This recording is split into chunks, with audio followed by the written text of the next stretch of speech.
Hello students. So I have another question by one of my student. So this is based on relative velocity again. So very easy question, but conceptual question, right? It's if you understand the concept of relative velocity, you would be able to do it. That's it. So let's get started. A conveyor belt is inclined at 30 degree with horizontal. So this is the conveyor belt. This is it, and it is inclined at 30 degree. The frictional force between the block and the belt depends on the relative speed of the block with respect to the belt. चलो थोड़ा थोड़ा करते चलते हैं ना साथ में. So relative speed of the block with respect to belt. What is it? So relative speed of the block. This is the block, right? Let's call it B with respect to conveyor belt. B into C. Let's call it C. So with respect to, right? So if you are calculating relative velocity of block with respect to the conveyor belt, तो आप क्या करोगे, इसकी velocity conveyor belt की velocity reverse करके मास को दे दोगे, block को दे दोगे, तो क्या हो जाएगा?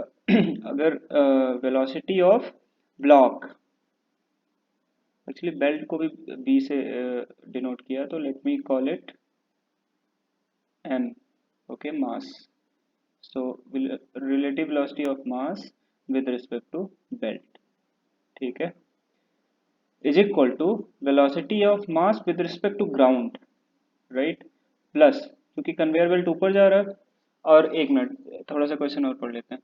The belt moves at a constant speed V while initially block has a speed of 2 metre per second relative to the ground downwards. तो मास किधर मूव कर रहा है? डाउनवर्ड्स. तो वही है. तो vm डाउनवर्ड्स है और vb अपवर्ड्स है, तो total relative velocity of mass with respect to block कितना हो जाएगा?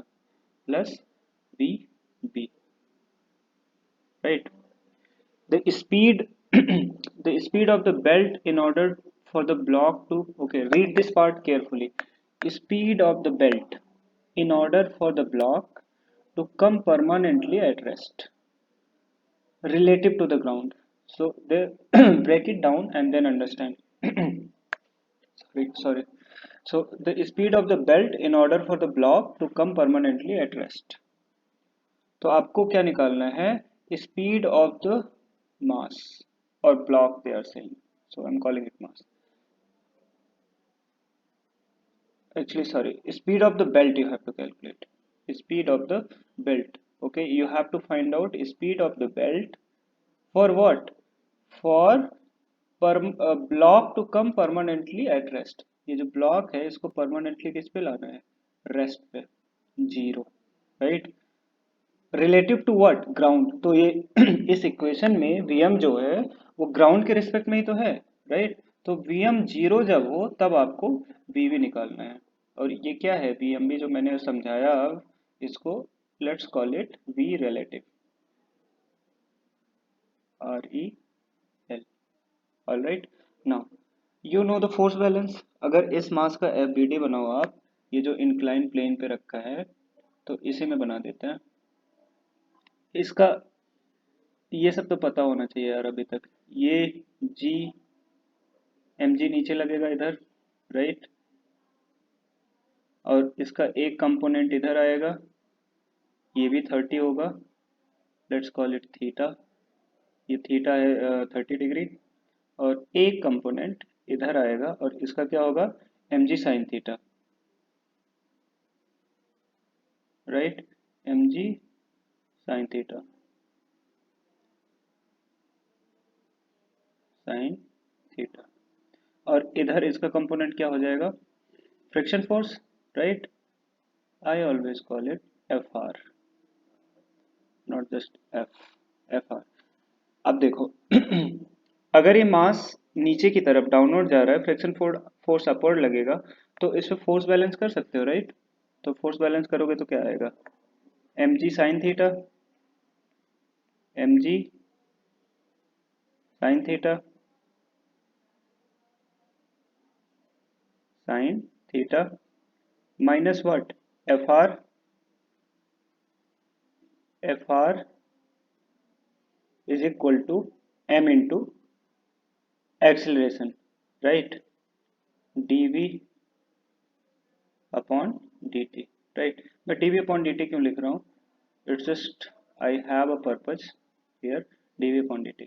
Tell me one thing, what is fr? You are given fr is 0.4 v relative, right.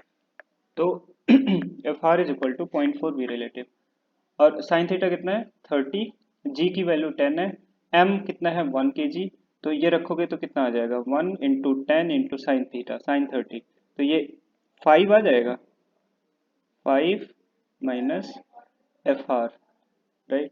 यहाँ पे एक बात बताओ, dv बाई dt आपको रिलेटिव वेलोसिटी कब निकालना है? जब ये मास, ये जो ब्लॉक रखा है कन्वेयर बेल्ट पे, it should be at rest with respect to what? Ground. और एक बात बताओ, ये जो इक्वेशन लिखे हो, this you have written with respect to what? Ground, right. So F R जो फ्रिक्शनल फोर्स यहाँ पे आ रहा है, इट इज डिपेंडिंग, देखो कंफ्यूज मत होना, frictional force is 0.4 into V relative, but this equation is with respect to ground, right. We, ये रिलेटिव वेलोसिटी जरूर यूज कर रहे हो इस इक्वेशन में, बट ये equation, this equation is not with respect to the frame of reference of conveyor belt, not at all.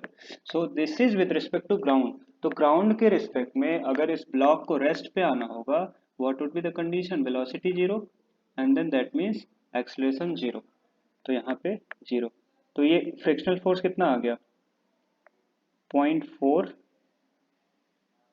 Into V relative, और V relative है क्या V M plus V V, right, V M plus V V, और इसकी value कितनी आई 0, all right,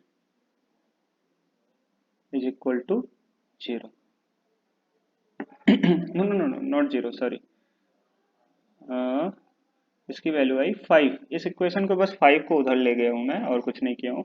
और एक बात बताओ, वी वी कब निकालना है? जब आपका वी एम जो हो 0, block should come permanently at rest with respect to the ground, तो वी एम ग्राउंड के रिस्पेक्ट में तो वेलोसिटी है, और V V velocity of conveyor belt है ग्राउंड के रिस्पेक्ट में, तो यहाँ से वी वी कितना आ जाएगा बताओ 50/4, राइट, 5 1.4 या 50/4,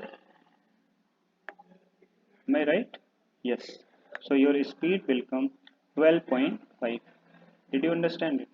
सिंपल है, फंडामेंटल प्रिंसिपल बस वही, रिलेटिव वेलोसिटी का कॉन्सेप्ट क्लियर होना चाहिए, और थोड़ी लैंग्वेज पे आपका कमांड होना चाहिए, language you should be able to delineate और clarify the language to yourself, of course खुद को वो language of the question you should be able to understand, right, आपको समझ में आना चाहिए, right, okay. So thank you so much, keep asking the question, subscribe to my channel, spread the word among your friends, or do like the video, subscribe the channel, and have a great learning. All the best, thank you.